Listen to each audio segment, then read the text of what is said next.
All right, are you guys ready to get up in the sky with me? Okay, she's a poet and author. Please give it up for Flyy High.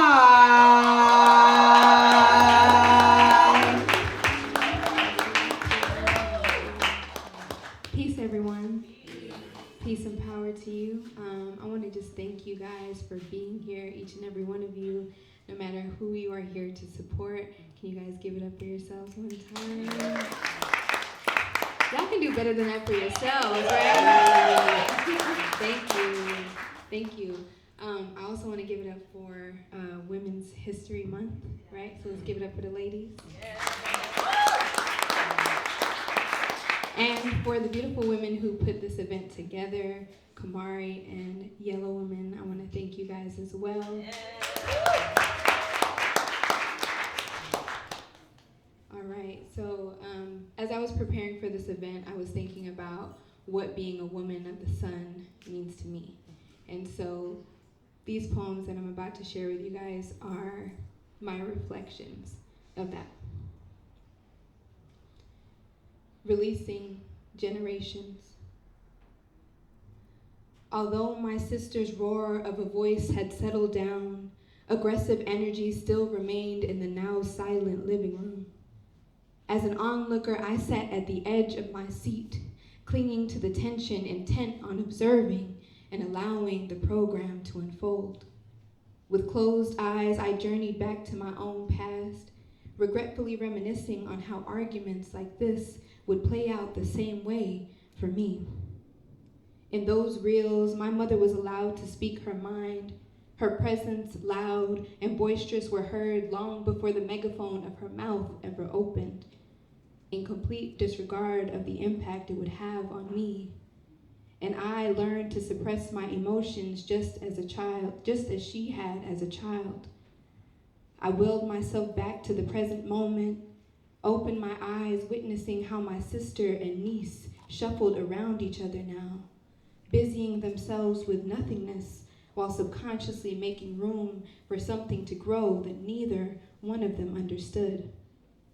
I rose up, realizing the opportunity presented to me. I looked into my niece's eyes. I could see the trauma built up from generations far beyond her own. I imagined her as an adult, afraid to speak her mind, afraid to express what she was feeling. I imagined her thinking it was normal to ball herself up in the name of respect, in the name of not causing more waves. I imagined her growing up thinking it was normal, the same way her mom and I did. I could see she wanted to cry, wanted to release the heaviness of emotion, but she didn't feel she could because releasing meant being seen and heard in a way she didn't feel allowed to. Remembering my own past, I pulled her up into my arms, allowing her head to find solace on my chest. I told her it was okay to cry, okay to let it out. She resisted at first, but let loose a stifled cry, a bittersweet release. And in that moment, I believe I caught her from falling into becoming us. Thank you. Where's Kamari? I don't see her. Oh, there you are. Okay. So this one was inspired by something that Kamari wrote. So it's called What I Owe Myself.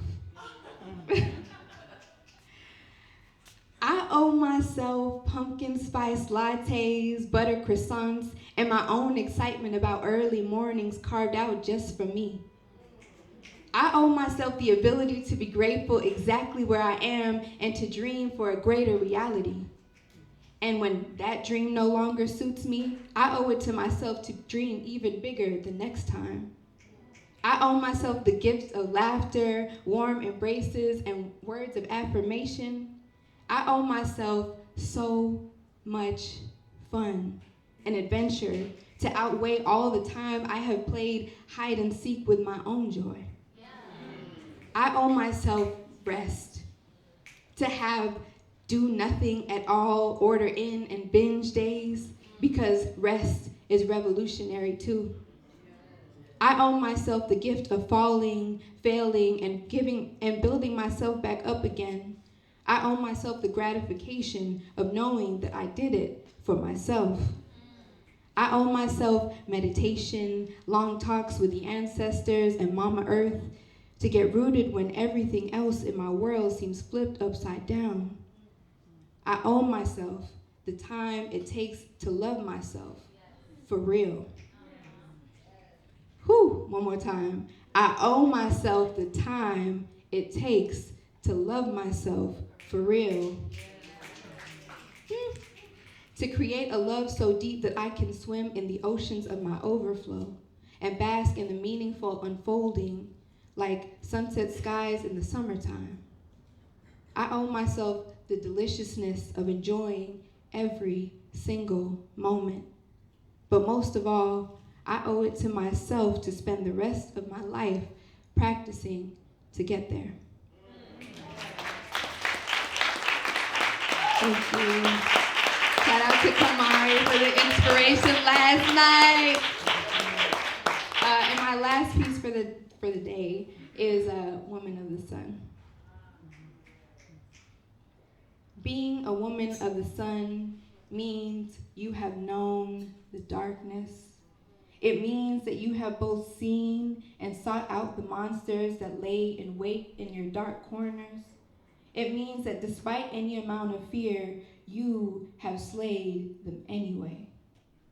Being a woman of the sun means you have heard and answered the calling. It means you have leaned into your intuition to become a woman who illuminates any place she has ever and will ever be planted. And if light reflects light, then I know you are women of the sun too. Thank you.